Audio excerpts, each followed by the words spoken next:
Assalamualaikum warahmatullahi wabarakatuh. Apa kabar anak soleh-solehah?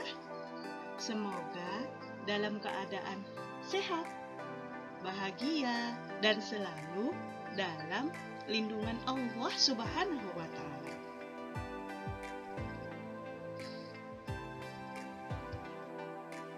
Sebelum kita memulai pembelajaran kita pada hari ini, marilah kita bersama-sama berdoa.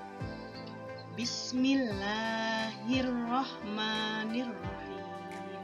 Raditu billahi robba wa bil islami dina wa bi Muhammadin nabiyya wa rasula.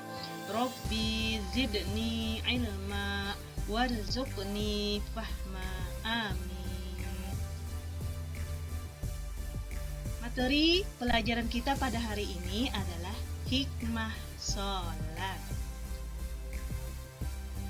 Kompetensi dasar yang akan kita pelajari yang pertama adalah 1.10 menjalankan sholat dengan tertib. 2.10 menunjukkan perilaku kerjasama sebagai implementasi dari pemahaman hikmah ibadah sholat. 3.10 memahami hikmah ibadah sholat melalui pengamatan dan pengalaman di rumah dan sekolah. 4.10 menceritakan pengalaman hikmah pelaksanaan ibadah sholat di rumah dan di sekolah. Adapun indikator pencapaian kompetensi yang akan kita capai nantinya adalah 1.10.1 membiasakan melaksanakan sholat tepat waktu. 2.10.1 menunjukkan perilaku kerjasama. 3.10.1 mengartikan hikmah sholat. 3.10.2 menjelaskan hikmah sholat. 3.10.3 merincikan hikmah sholat. Dan 4.10.1 menunjukkan macam-macam hikmah sholat. Adapun tujuan pembelajaran yang akan kita capai nanti adalah melalui model pembelajaran cooperative learning dengan metode diskusi dan tanya jawab, peserta didik dapat membiasakan melaksanakan sholat tepat waktu, menunjukkan perilaku kerjasama dengan teman di kelompoknya, mengartikan hikmah sholat dengan benar, menjelaskan hikmah sholat dengan benar, menentukan hikmah sholat dengan tepat, dan merincikan hikmah sholat dengan benar, serta menunjukkan macam-macam hikmah sholat dengan tepat. Mari kita perhatikan gambar berikut bersama-sama. Kira-kira ini gambar apa ya? Iya benar, gambar sedang melakukan sholat. Ayo, siapa yang masih ingat pembelajaran minggu sebelumnya tentang makna ibadah sholat? Di mana salat merupakan hal yang sangat penting dilakukan, karena salat merupakan tiang agama. Barang siapa mendirikan salat, berarti dia menegakkan agama, dan barang siapa tidak mendirikan salat, berarti dia meruntuhkan agama. Salat merupakan termasuk salah satu dari rukun Islam. Ayo, rukun Islam yang keberapa? Iya benar, rukun Islam yang kedua. Nah, apabila kita terus melaksanakan sholat, hal apa sajakah yang akan kita dapatkan?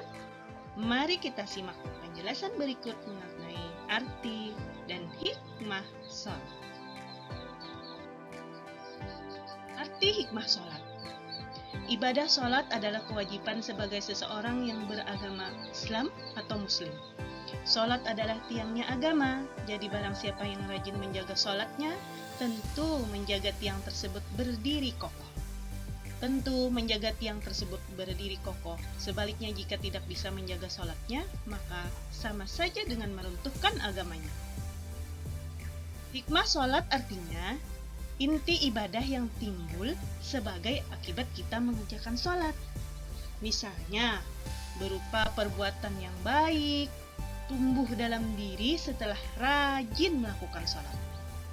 Sholat dimaksudkan agar orang yang melakukannya selalu merasa dekat dengan Allah Subhanahu wa Ta'ala. Sehingga setiap perilakunya setelah sholat selalu didasari petunjuk Allah Subhanahu wa Ta'ala. Jika seseorang jarang mengingat Allah Subhanahu wa Ta'ala, biasanya akan berbuat sesuka hatinya. Namun, dengan sholat, seseorang akan berbuat sesuai petunjuk Allah Subhanahu wa Ta'ala.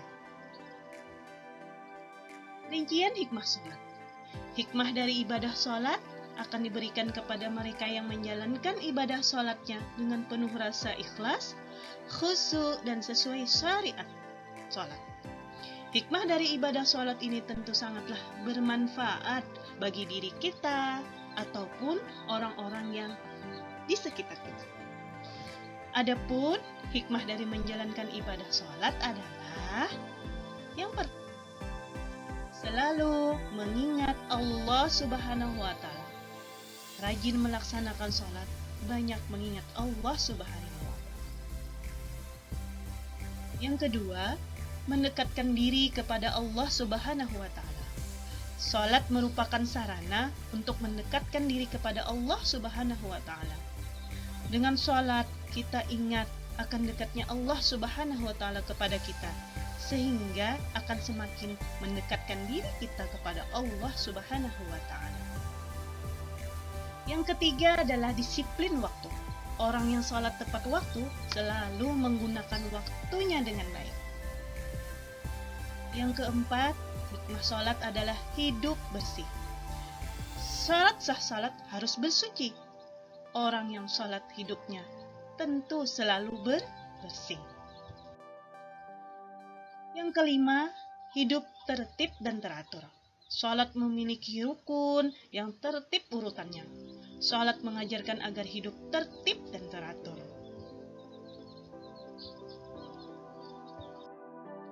Yang keenam, bersikap rendah hati.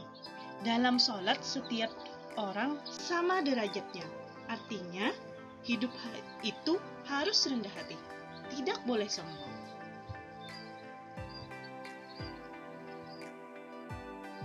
Hidup damai dan menyebarkan keselamatan. Sholat diakhiri dengan salam. Salam itu mendoakan orang di sekitar kita diberi keselamatan, keberkahan dari Allah Subhanahu wa Ta'ala. Yang kesembilan, hidup kita, terutama hati kita, menjadi tenang dan tentram. Orang yang sholat akan terhindar dari sifat gelisah. Hatinya tenang dan hidupnya tentram. 10. Membina kebersamaan, persatuan, dan persaudaraan. Sholat berjamaah akan membina rasa kebersamaan, persatuan, dan persaudaraan di antara anggota salat berjamaah. Yang ke-11, menjaga diri dari perbuatan dosa. Sesungguhnya inna sholata tanha anil fahsya'i wal munkar. Sesungguhnya sholat itu mencegah dari perbuatan-perbuatan keji dan munkar, perbuatan-perbuatan yang tidak baik dan dosa. Demikian tadi tayangan arti dan rincian hikmah-hikmah sholat. Semoga ada manfaatnya.